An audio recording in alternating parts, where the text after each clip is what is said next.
that our lives are fueled by second chances, and we don't realize, we have big second chances. We possibly have cancer and survive that, but we have lots of little second chances, and we give each other those second chances, and they're powerful things. Welcome to Zestful Aging, the podcast where we celebrate aging with vibrance and we defy the stereotypes of what it means to age.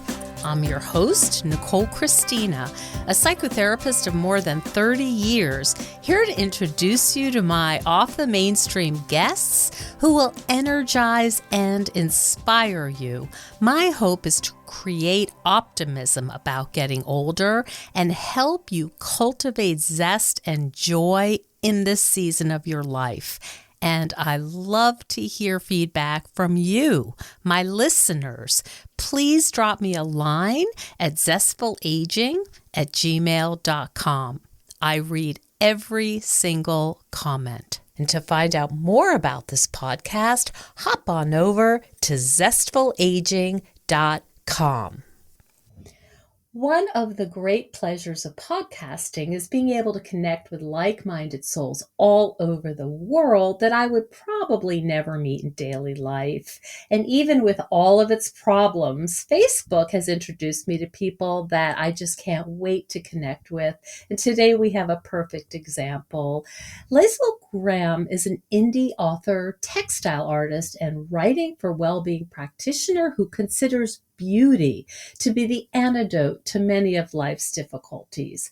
Her work is informed by motherhood, the resilience of the human spirit, beauty in the ordinary, and healing the inner child. She lives in Scotland and loves nothing more than long walks, taking lots of photographs of moss, and a good cup of tea. Welcome to the show, Liezel. Hi, Nicole. Thank you so much. I'm so excited to speak with you today. We have so many things, across the world that we have in common, and I can't wait to hear more about your world. The first thing I wanted to ask you, though, is what is a writing for well-being practitioner? Did you coin that phrase? No, I didn't. Writing for Well-being is a practice that sort of joins hands with mindfulness in that it promotes writing as a tool to promote your mental well-being and physical well-being as well. So there are really no rules about it. So this is not sitting down and writing lengthy essays or anything fancy or structured. It's basically just writing, and writing your way into and through whatever challenge you sort of are faced with. And so I belong to an organization called Lapidus, and we are a collective of most of them are mental health professionals who promote writing for well-being. And so it's quite a big thing, certainly here in the UK, but I think in the US as well, there is quite a lot of activity surrounding it. So it sounds very fancy, and it sounds very like it has a real formal therapeutic coat on. But when you break it down, it's really the essence of pursuing well-being through the act of writing. And some people don't like writing. They find it, for various reasons, they may find it difficult. But I don't think people realize, certainly how many people already pursue it. People who are journal keepers or diary writers, you're already pursuing writing as a well-being tool. And it's a very effective tool. So in a writing for well-being group, or when you do one-on-one sessions with clients, it's sort of more focused on, all right, this is what we're going to do. And some people do it by themselves. You don't need somebody to guide you, certainly. But, it is certainly a practice that if you are going through something fairly intense and you need sort of guidance around that, then that is where sort of a practitioner might be able to help you with. What is the name of the organization again? I am not familiar with that one. It's Lapidus. It's Lapidus. Mm, I'll have to really, look at that. I yes, actually wrote my master's thesis on journal writing and the mental health benefits that come from journal writing. And I'm sure you know all about this, but absolutely. it has such, I mean, it has real effects on mental health and brain health. Absolutely. And it's accessible. It's very accessible for the majority of people. You don't need anything really expensive. You just need a piece of paper. Hmm. Obviously, it's best if you can have sort of a dedicated journal that you can return to. But I think also more than just the in the moment writing, it's the returning to it. Then it becomes a reflexive tool. And Hmm. when we access it as a reflexive tool, that sort of gives you tools, that sort of retrospective overview of sometimes this is where I was and this is where I am now. Hmm. You know, Oh, but for sure. Yeah, yeah, you can see your progress and the themes that keep absolutely. coming up. Absolutely, the themes, that's the thing. Because Mhm, another thing that I really love for myself in my personal practice is I like to note my dreams. I like mhm, to write them down, note them, go back to them because I've always gleaned quite a lot of wisdom from them. Um, and I know that this is something that in certain therapeutic circles is probably frowned upon, um, but I think in others it is seen as a very useful tool. But I think mhm, to come back to the writing aspect, certainly it is. I personally think it is a very, very powerful tool, because you give voice, and I think many people might not actually enjoy talking, speaking, giving word to it, and there's obviously many reasons for that as well. But in terms of therapy, again, it is something that isn't always accessible to people, whether it's mhm. because of geography, whether it's because of cost, Or and availability, and we're really availability. having a problem with that now. Exactly, exactly. Mhm. And I think that writing is a very, very powerful, very accessible tool. And yeah, it's something I feel very passionate about. I can hear that, and I Yes, know that one of the things that you have your own podcast, you have your published poems. Nature is such a theme for you as a healing force. Do you ever go out in nature and do your writing? I don't really do the actual writing because I usually have my family with me, and it's Aha! and it's bad enough for them that I stop and photograph every every Little piece of piece of moss. moss and every piece of lichen. Like people are like, this looks exactly like the other piece of moss, and I'm like, no, it doesn't. Look, it's different, and I can see their eyes glaze over. Bless them. So I think if I had to pull out a journal and actually stop them so that I could write, they would probably Ah! they would probably leave me behind. They go on strike. They That is would. really funny. It's funny with the moss because did you ever read Elizabeth Gilbert's uh, novel on the botanist? No. It's so glorious. And she did research, I'm pretty sure in Scotland, Yeah. on mosses. And so it's a story about this woman, and it's really well done. And she's a moss expert. And I Oh my learned a goodness. lot about mosses in this novel.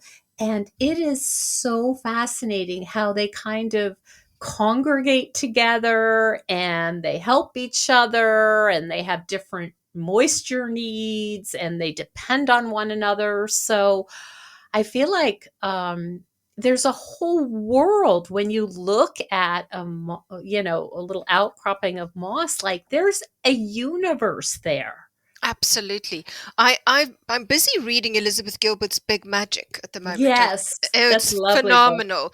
But Yes. I don't know if you've read Robin Wall Kimmerer. She's the author of Braiding Sweetgrass, but her first book is on mosses, because she herself is a botanist. She And teaches right in Syracuse, which is a half oh, an hour from here. And people will say, "Who would your favorite podcast guest be?" And she would be on the oh top my, list. I would totally Yeah. fangirl, I Yeah, must say. oh yeah, and she just won the MacArthur Genius Award. So she is very she's in super high demand. And even though one of my friends works in the department at environmental science college, she's just not available anymore. Oh She's my reached the goodness. status of Wow. yeah, she's a science goddess, I think. Absolutely incredible. And I really admire that, because, my background is in nursing science. So that was in my old life, my before Mm, life. So, mhm, it's I really admire the way that she comes with this scientific background. So she's got all the knowledge, but she's able to view nature as we are supposed to, which is this living, breathing, nurturing entity. And I really love the way that she draws these ancient stories, these, her heritage, her roots, and she brings that in, and she sort of makes it walk hand in hand with science. Gosh, mhm. I think it's so skillful. Oh, it And is. I just, her work is just incredible. I Uh, devour her books. yes, I agree, and it's sad when they're over. You think, "No, no, Yes, not yes, please, more." That's yes, I know. wonderful. And so one of the things that was so intriguing to me about when I first got familiar with your work was that you do this thing I have never seen anyone else do, which is you put some of your poetry on textiles. And Yes. the thing that grabbed me the most, being a knitter, but also seeing it on vintage linen. And something about that was just so unique. And it just captured my imagination. Tell me a little bit about how it first occurred to you that, hey, I'm going to stitch some of my words on some linen. I'm going to make it, you know, tangible. You can touch this. So this started about 2 years ago. I actually started a project. I have quite a lot of childhood memories, from growing up in a home with domestic violence. And I needed somewhere to take that. I needed somewhere to put that. And I thought to myself, I need to stitch it. I felt this inherent pull to make it visual, Mm, but to soften the blow and to feminize the environment, if that makes sense, by putting it onto a textile. And I wanted to stitch specific memories, specific sentences, specific words, um, that I remember as a child, and stories that were sort of passed on of other women in the further extended family. And so I wanted this project to sort of be a repository, sort of an honoring, um, but I wanted it to be on fabric, on textile, because I specifically wanted to soften that blow. And I then found I wanted something. I wanted an old piece of clothing. I didn't want it to just be a piece of fabric. And so I sourced an old, is very threadbare apron. And I thought apron is great because, an apron has so many different meanings, but to me at that point, it spoke of sort of subservience, of women, um, finding themselves, and now this is in relation to my own family, so I'm not generalizing, but finding themselves in situations where they had no way out. Mhm. And that is the story of generations of women in domestic violence situations.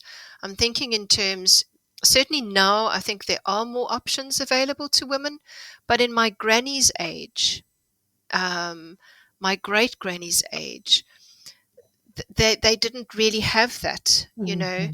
You were married and you stayed and you raised the children, and what happened in the home stayed in the home. And I've got so many really disturbing stories attached to my family, and I needed somewhere to put these.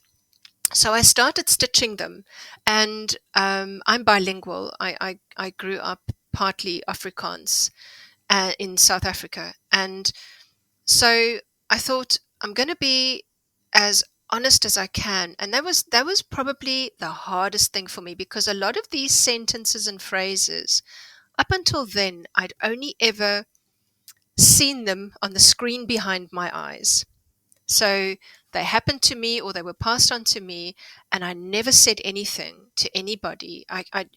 It's one of those things where you think you don't actually have the words to convey this to somebody else, so you hold it inside. Now, we all know that that's never a great idea, you know. Mhm. And I thought, I need to put it out. I need to put it somewhere. And so I started stitching on this vintage apron, and I had one rule, and that was that there were no rules.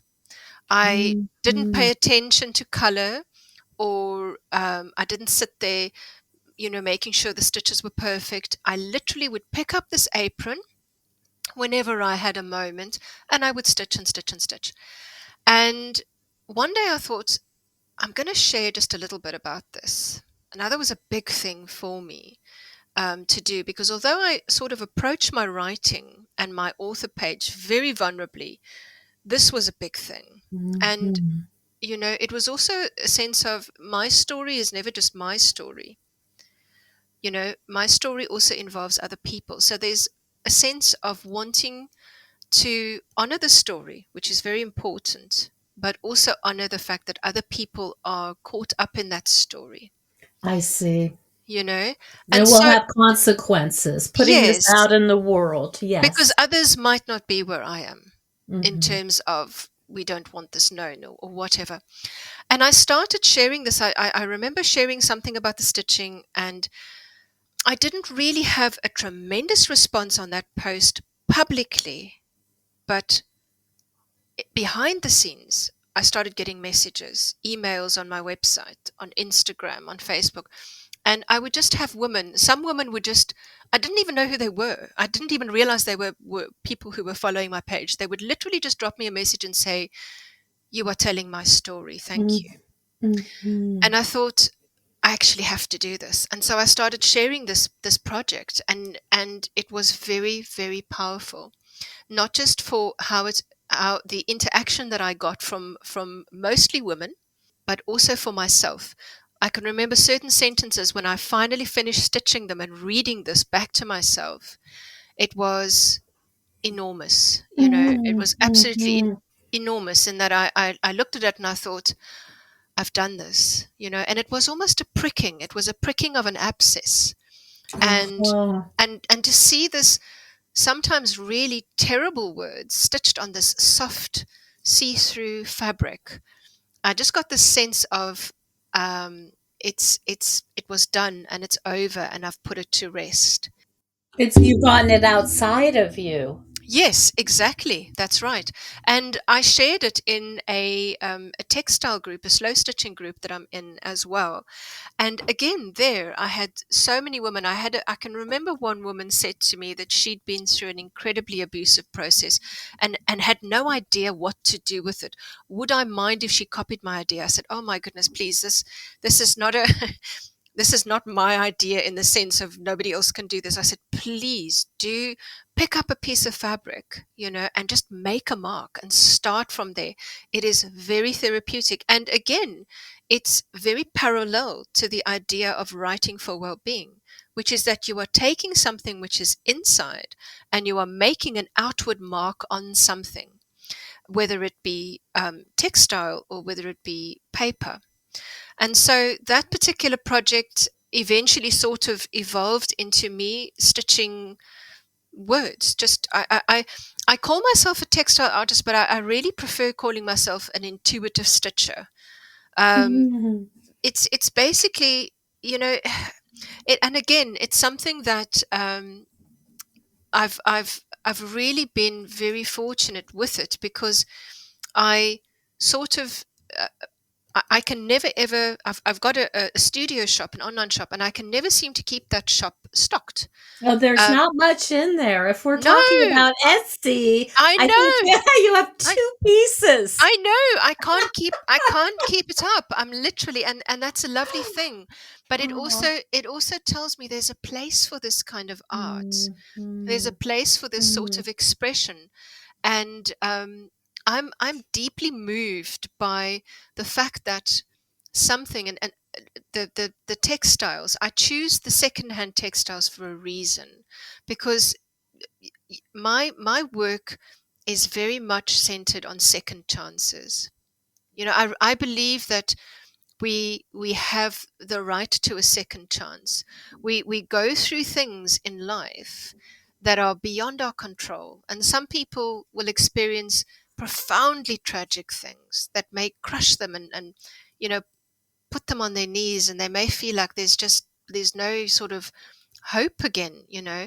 And this is these secondhand textiles, and I specifically choose ones, christening dresses that have got holes in them, for example, that will never be used again. They'll be literally destined for Mhm. landfill. Mhm. I take them and I say, nope, no, you've had your job as a christening dress, and I don't know how many babies were christened in you, but you're not going to landfill.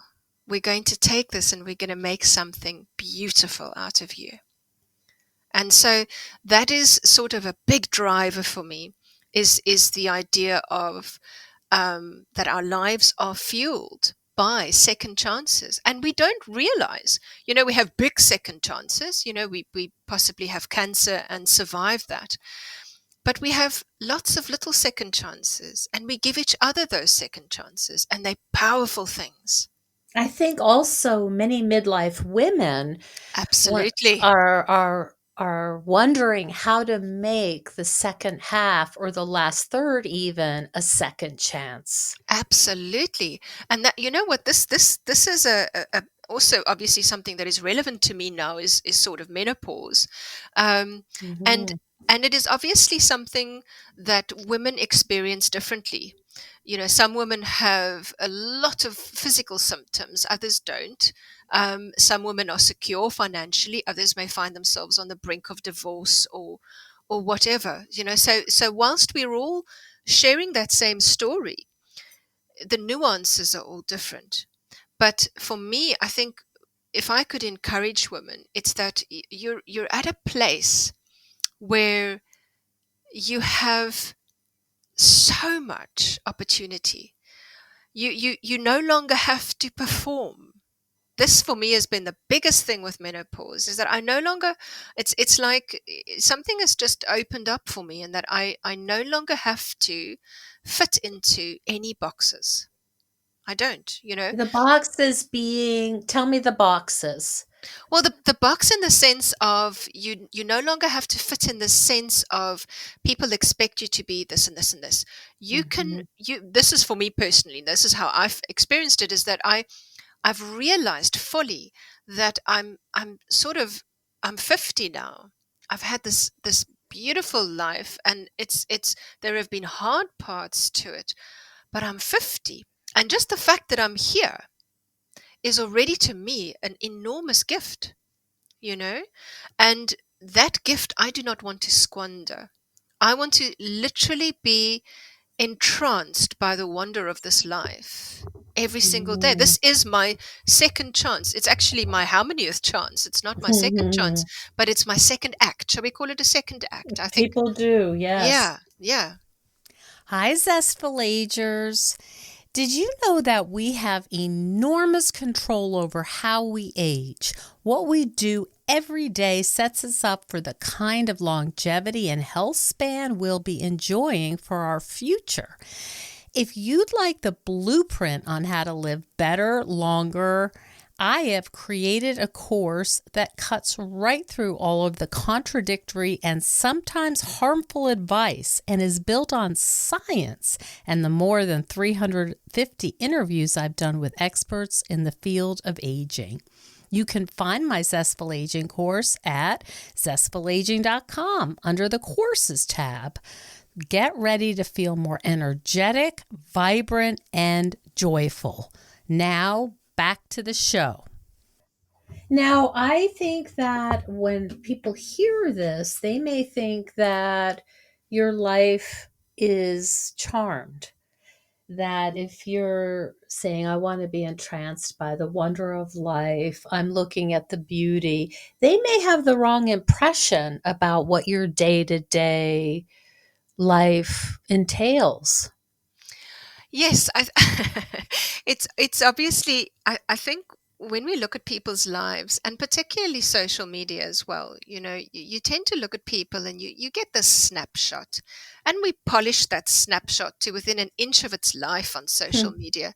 And, I think for me, there's always a story behind people's lives. And, as we were speaking before, when I was sharing with you that my son has special needs, he's a type 1 diabetic. So our day-to-day lives, my day-to-day life, certainly as a mum, is very centered on care. Mm-hmm. The sort of daily minutia of caring for my son, a young person who needs a lot of extra help in certain circumstances, certainly most of his physical needs. And it can, I think parents who have children who are on the spectrum or who are diabetic, for example, they will relate to the lack of sleep. There's certainly, sure, I was telling a friend of mine the other day that I don't know when last I've actually had, say, 3 nights in a row of just sleeping all the way through. That's part and parcel of it. And so I really do know when I say that, I don't say it glibly. I know that there's a lot on social media where you sometimes read things and you think, oh, what do you know? You can't possibly know what it's like to struggle, but I really do. After my son was born, I had postnatal depression. That was a big thing for me to get through. When I was 25, I was diagnosed with something called severe aplastic anemia, which is bone marrow failure, and I was given a 3-month prognosis at that time. So I've definitely had my experiences that have had sharp edges and have shaped me. So when I say that I look for beauty, I literally look for it. And sometimes I have to lift the rocks up, metaphorically, to find it. And Have you always been that way, Liezel? Have you always, as a young child, been somebody who, even it sounds like with some family trauma, has been able to make decisions to seek out the light? I struggled as a child. I experienced a lot of bullying, a lot of sort of at the hands of my peers. I was always a very awkward child. I was very I was very away with the fairies, as they say, and so I was really, I suppose, an easy target, and that caused me a lot of how do I put this? It was a heavy thing to stand up from under, and then obviously Mhm. combined with the fact that things were never really healthy at home. It was a difficult set of circumstances, and I was a very, very I was a serious child, I would say, and I was an introvert. I still am. You give me a pile of books and I'm as happy as anything. And Mm, so I spent a lot of time, like that, and I spent a lot of time outside. But then I think the formative thing was when I fell ill. That was a big thing for me. Is like there was a lot of fear, and there's been a lot of fear in my life, and I've really had to learn how to, I'd say, not necessarily make friends with it, but sort of say, look, I see your presence. You're on the periphery. You're always threatening to just step in and sort of disrupt my peace. And that is a big thing that I've always had to sort of work at, is to acknowledge that the fear is there, anxiety is there. And I think this is not uncommon to people who've mm, sort of grown up in domestic violence situations. mhm. You're sort of always prepared, It's a over trauma prepared. reaction. Yeah. Yes, that's correct. So you sort of always try and be one step ahead. So you become a Mhm, person who needs control. And because that control becomes a security net, you sort of tell yourself, if I know what's coming, yes. I can be in control and you will not surprise me. But it's really a false sense of security because we're actually not in control. None of us are. At any point in time, our lives can be disrupted by something that could be profoundly tragic. Mhm, So I think the thing is, for me, has been to find my way through to a point where I can still find beauty. mhm, And that when I say beauty as the antidote, that is what beauty has been to me. And mindfulness. And I know that this mindfulness has become sort of a word that has been beaten to within an inch of its life on social media. But it's to break it down, is to find the joy in the here and the now, in this very moment, because this is mhm, all we have. mhm, This really is all we have. So, you know, holding that cup of tea, and just for those few seconds, the steam on your face, mhm. the aroma of the tea, the feel of the ear of the cup in your fingers. And these things, when we can really train ourselves to be aware of them, again, they become a very powerful tool. And they're in our control to say, I'm not going to think about what's going to happen in a year or with my son's blood sugar. I'm going to sit here and keep bringing my attention back to my cup of tea, To the here and the now, to the exactly. here and the now. And that That's is a it. discipline and a practice. Absolutely. That is it. Absolutely. And meditation, uh, that is something that has been very powerful as well for me. Is to learn to still the mind. Certainly, my mind has got this tendency to sort of run off and scurry off, because I'm constantly looking at things, constantly trying to take things in. I'm also sort of a people watcher. I don't know how to describe myself that I don't sound really weird, like stalkerish, but but You're curious. I am very curious. I'm curious about the human condition. I'm curious about people and their ordinary lives. So I'll sit in a coffee shop and I'll just be entranced by a stranger, by the way her hair looks, or the way she maybe pours tea for her partner, or butters her toast. There's so much beauty. But it requires us to still, it requires us to observe, it requires us to sort of step out of our internal conversation. That internal conversation is a very powerful thing. And we sort of need to learn, teach ourselves how to step outside of it, that we are not our feelings. Our feelings are there. That conversation is constantly going and has tremendous power. But at the same time, learning how to still it, learning how to observe, to be an observer in our own inner thoughts, but also outwardly. There is just so, and I sound quite radical now, but there's really so much beauty everywhere, and that's what I try and do, is sort of capture it, in my writing.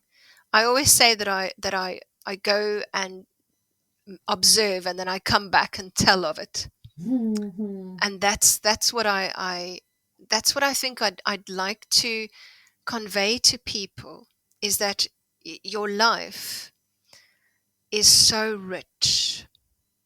You might feel it's so ordinary. You might feel it's so plain and with no sort of, I don't know, pizzazz, but really your life in its ordinariness is filled with beauty. And when you, I know many people are having a hard time feeling optimistic. Mm. We know right now the temperatures are soaring. I know in Europe, especially, we're having Mm. terrible situation here with wildfires in Canada. That the smoke is coming to New York State, so we're quite aware.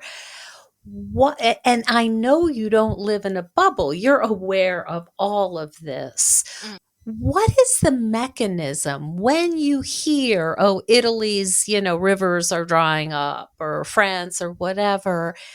Is there a practice where you say, I could go there, but instead I will choose beauty?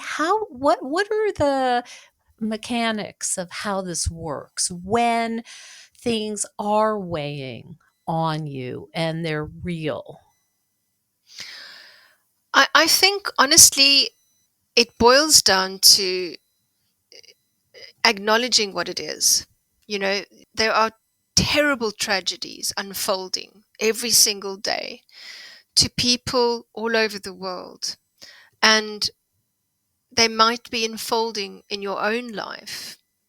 And so I'm not going to sit here and say, whilst you're hooked up to chemotherapy or, Mm. burying someone you lost unexpectedly, that you need to stand there with a big grin on your face going, oh, look at the moss, it's so beautiful. Not at all. I think it's very much letting be what is. Mhm. These things happen. This is life. And I mean, I've had my fair moments, make no mistake, of Mhm. throwing internal tantrums where I'm like, oh, why me? Why again? Why now? But at the end of the day, why not me? There's nothing special about my life, which should set it apart from anything happening to it.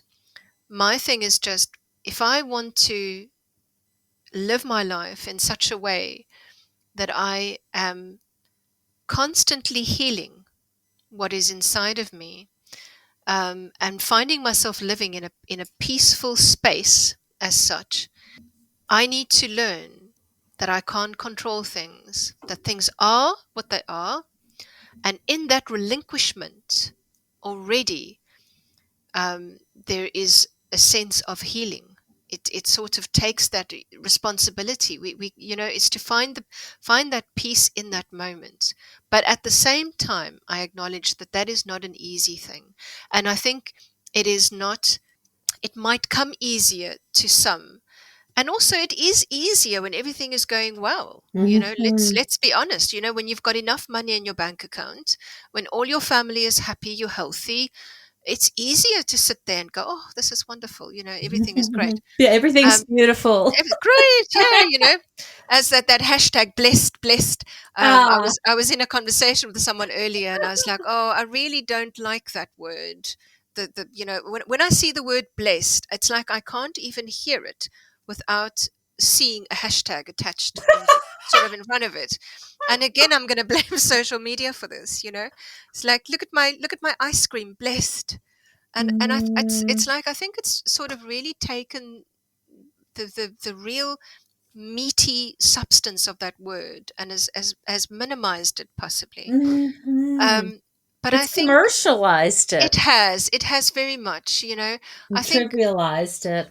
yeah. I honestly, but I think for me, my life is just, I've had the sharp edges, and Mhm. it's not all floral meadows and running in with my hair waving in the wind. So so when I say, look for the beauty. I really, really know what it is to wake up and Mhm. have not had sleep and to worry about a child who's not well, or and say, you know what, these circumstances are not me. This is my life, and I am going to be utterly rebellious and Mhm. counterculture, and I'm going Mhm. to look for beauty. So Mhm. it doesn't always, it's you have to look for it sometimes, you know? Yeah. Yeah, Yeah. I've talked about that in upstate New York where we have, sleet like 6 months of the year, Uh-huh. and still you have to look a little harder because the moss is not always, available, but Yes. boy, if you look, you can see sort of more subtle things, more subtle beauty, but you have to I hate the word discipline, but Yes. it's a practice. It, It just yes. doesn't jump in the middle of the path and s- you know smack you in the head. You have to. As I said, it's a practice. Absolutely. I love that word practice, and I love the word discipline. Discipline has sort of, again, got negative connotations, but Mm, discipline is basically just saying, I'm going to determine to train myself mhm, to look for these things, mhm. you The know? other piece of your work, which is it just comes through in all places, is the softness and being kind and forgiving and having grace with oneself. That just Mhm. comes through as a theme over and over again. uh, can you speak to that? Absolutely. Again, I think a lot of the things that I write about are rooted sort of in my experiences in childhood. And when you're somebody who sort of, you feel forced into a life of perfectionism. Perfectionism is a dreadful thing. It's when we caught up in it, in that sort of, mindset, it we really rob ourselves. And so the whole thing with grace and the forgiveness is, it's an inward thing for me. That's where the conversation starts. That's where the healing starts for me. And I've written about sort of my writings. Everything I write is very much an ongoing personal conversation with myself. So I very seldom will I write about things that I'm not really have experienced, because I feel like I want to bring that sort of vulnerability, that authenticity to it. And so the grace and the self-forgiveness, it's to reach inward and to reach back and go back to that little girl, and that sort of healing the inner child. Mm-hmm. That is a very, very again, a very powerful thing in my life. It's allowed me to really plumb the depths of the things that I've tried to heal from, and to bring that and to tell others, this is what I've done. This is what I do. Maybe you try that too. Because if we're at peace with ourselves, we can pass that on without even trying.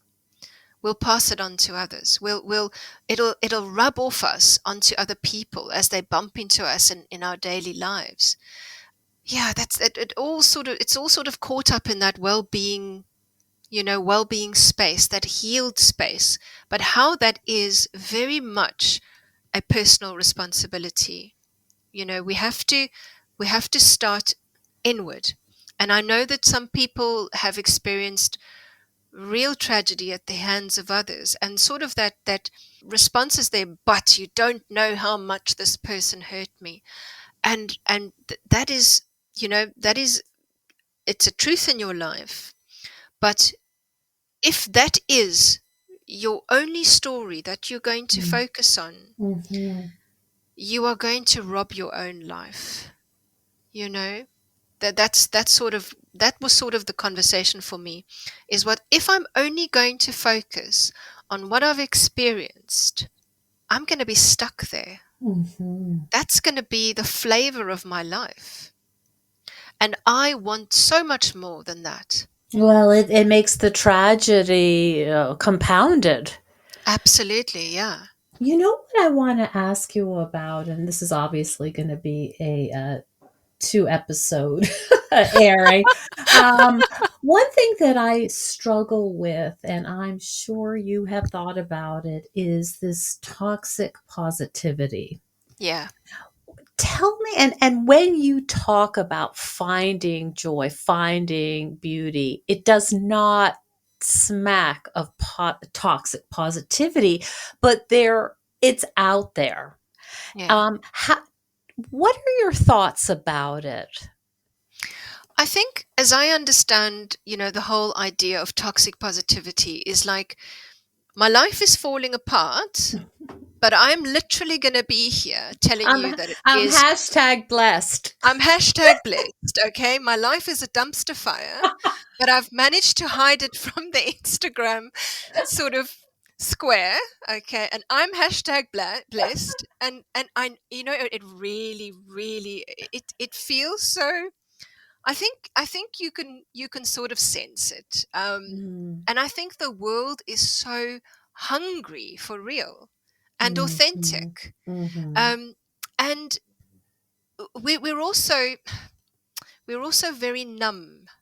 We There is so much in the world that can numb us to our own lives, you know, and so we find people sitting watching Netflix the whole weekend, and don't hate me if you're a Netflix watcher, mm, sorry, but mm-mm. or movies or whatever, We're and scrolling. or scrolling. There's so much where we can numb ourselves, and there's a place for this.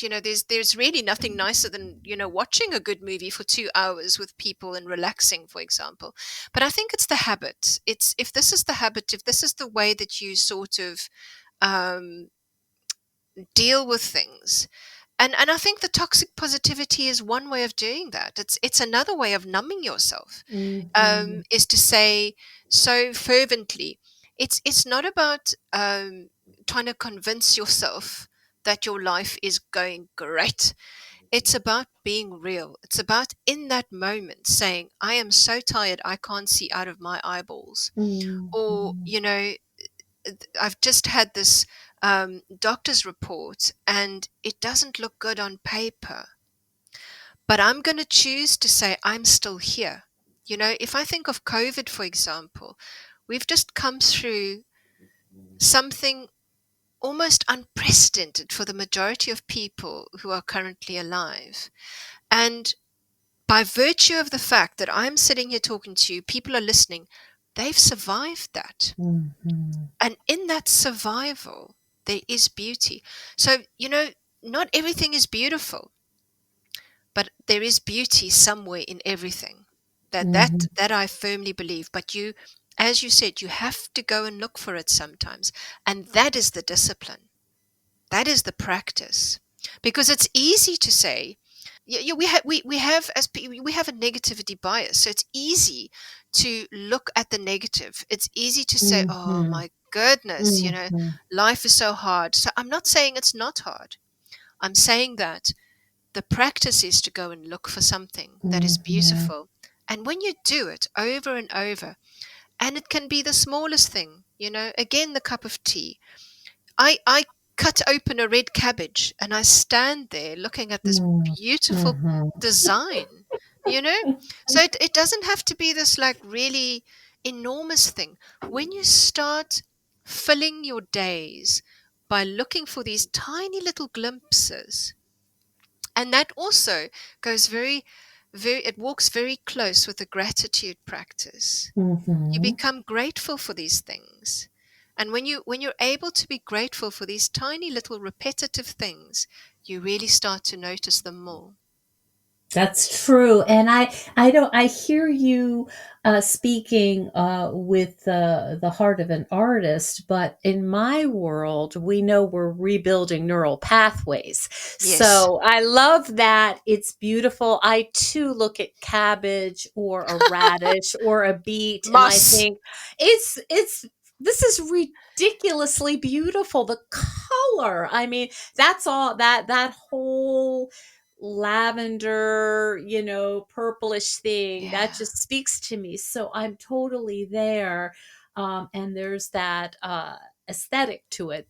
But the other piece, of course, is the more you can do it, the more your brain is, absolutely. it's the habit. And it's to bring it Mm, back to being childlike and mhm, playful and curious about our lives. Um, mhm, you know, children children have this fantastic grasp of just this innate grasp of being in the moment and just sucking the joy out of that little moment. They literally eat the joy. It's a beautiful thing to observe, you know. It's when we mhm, sort of get older, life starts weighing in with all its sort of responsibility, and we tend to become a little bit burdened with this. And then we get to midlife and menopause, and we're like, hang on a minute, you know, how did I get mhm, here? mhm, And where do I go from here? And mhm, in that, where do I go from here? Oh my goodness, there is so much opportunity in that, whether it be, just is sort of your own quiet, ordinary life. And sometimes you have to make peace with the fact that a lot of the things you possibly wanted are not for you, you know. mhm. Um, I could sort of sit here and think to myself, oh, I really want to go and strap a backpack on and travel the world. Mhm, That's not going to mhm, happen right now. And you mhm. know what? It's to make peace with that. There's a powerful place in that. That's what I'm really loving about our conversation. You are not pretending there's not regret. You're No, not pretending that, to use the term you use a lot, the sharp edges are not there. You are saying they are there, and I am making a decision based on the life I want to have. absolutely. And the life that I've been given, because we Mhm, make choices, and we can't undo ourselves from the consequences of those choices. And so there is definitely a sense of this is where I am. And we really, when you boil it down, you only have the choice of kicking and fighting against it, or allowing it to be. mhm, And when you allow it to be, already you're not spending so much energy on sort of fighting it. And regret, I really dislike that whole there's sort of like a meme that you see, no regrets, mhm, never regret something that once made you smile, blah blah blah, that kind of thing. I really dislike those things, because we do have regrets. And to say to somebody, when someone says to me they have no regrets about their life, I'm always a little suspicious about them. I think to mhm. myself, okay. I find that really curious, because I think by virtue of living a life, you must have regrets. There are people that I, for example, that I was unkind to, that I wasn't a good enough friend to. There are things I wish I'd done differently. So I've got regrets. But it's those regrets is to not allow them to drive my life, to drive the inner Mhm. conversation, is to make peace. Make peace where you can.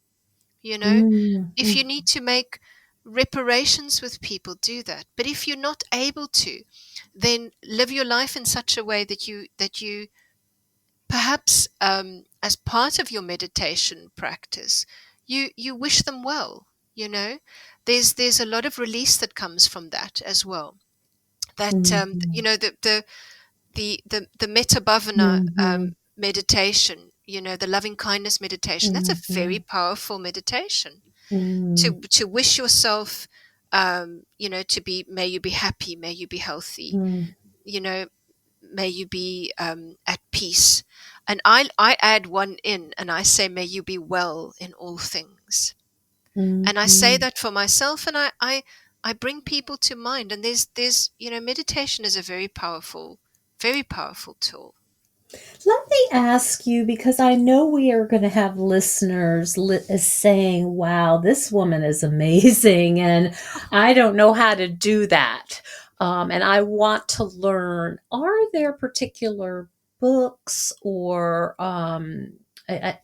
that you would recommend for people to get started in this way of living, which is fully accepting what is and also finding the beauty? I think for me, probably in terms of my greatest teacher in that regard, externally is Tara Brock. I Yeah. really, really love, Mm. her Mhm. her website is such Mhm. a rich source. And Mm. also she has a podcast as well, where Mm. you sort of can Mhm. access all these all these meditations, and they're Mhm. very useful.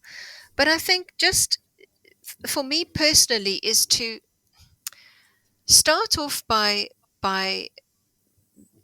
trying to be kinder to yourself. And I know that this is not an easy thing for many people, is to start being kind, start noticing, start keeping a journal. If you're not a journal writer, that would be one of my pieces of advice, is get yourself a book and start noticing your life. Start a simple gratitude practice. Mhm. There is a website, and they're very active on Facebook. I think it's gratitude.org. I don't know if you've, Okay. yeah. And they have, so many resources available, and start a gratitude practice. That alone will already help you. It's gratefulness.org. Sorry, I'm looking at it now. Okay. Great. Yeah. It's gratefulness.org. This is really, it's a wonderful resource.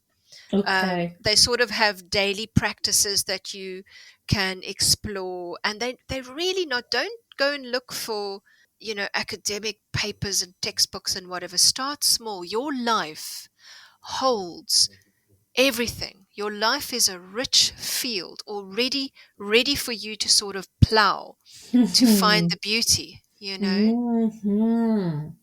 What a wonderful, wonderful metaphor. You can see There's I'm a farming child. oh my goodness. So much goodness. Lisa, where can people find out more about you? You have a podcast. You do have sometimes items to sell if they're not sold Sometimes out. I have Uh, a very long commission list. You're welcome to commission me. okay. Where can So people find out more about you and all of what you do? I have a website, which is liezelgraham.com. I'm very active on Facebook. I have an author page there, which is Liezel Graham, and that's a beautiful community, because I'm always in awe when I put up a poem. I sort of share my work there, Yes. and then I publish the work. So I've got 3 published books. I've 3 collections of poetry and prose, but that work is sort of there. So if people don't have money to buy the book, they can access the work there. And but the nice thing is that there's this sort of community, and I love when I've posted something and then I see people having this little conversation where they're like encouraging each other in the comments, and I'm like, oh, I love this is beautiful. So I'm on Instagram as well, but I find Instagram, because I tend to ramble, as I've warned you, and I never use 10 words when I can use 6,000. um, Instagram is always like, your caption is too long. Your caption is Ah, too long. oh no, you get scolded. I do. So I have to go to Facebook, where I can sort of like, I think that's one of the things where people tend to give me the most. They're like, this is a really long piece. I'm like, yes, thank you so much for reading it all. So yes. And then obviously Mhm. I do. I do. I don't really like the word workshop. I tend to use online conversations. So Mhm. I've sort of stopped for a while, but if you keep an eye on my website or on my Facebook page, when I start up the next one-to-one sessions or group sessions, and I do them via Zoom, and sort of we explore with a little bit of meditation, and then we do free form writing. So if that's something that people would be interested in, just keep an eye on Mhm. the website. They're really lovely. And yeah, the podcast, as I said to you, is a very feral space because it sort of sort of happens in my house with my life around me. I've got these noisy seagulls outside, which I have to compete with every now and then. And that's sort of a place where I just share around some of my poems and I read some of the poetry. And so it's also very lovely, but really very informal. Please don't come with any Mm. expectations Oh, of it. it is. Of it. You'll, It's very low key. I hear you say that, but I've listened. The music you've chosen is really beautiful, and I haven't had the experience of a lot of seagulls flocking in the around you. So that's great for people to know. And Liezel's Liezel, Graham, Graham. Liesel, it has been such a lovely uh, time for me to hear you and to appreciate you and to just spend time with you today. I'm really inspired by your work.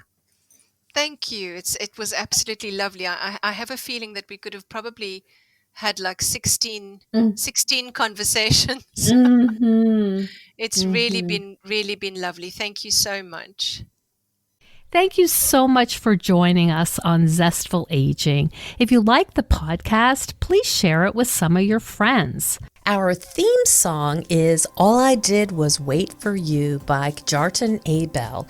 Visit Kjartan-Abel, that's KJARTAN-Abel, ABEL.com to hear more of Kjartan's work.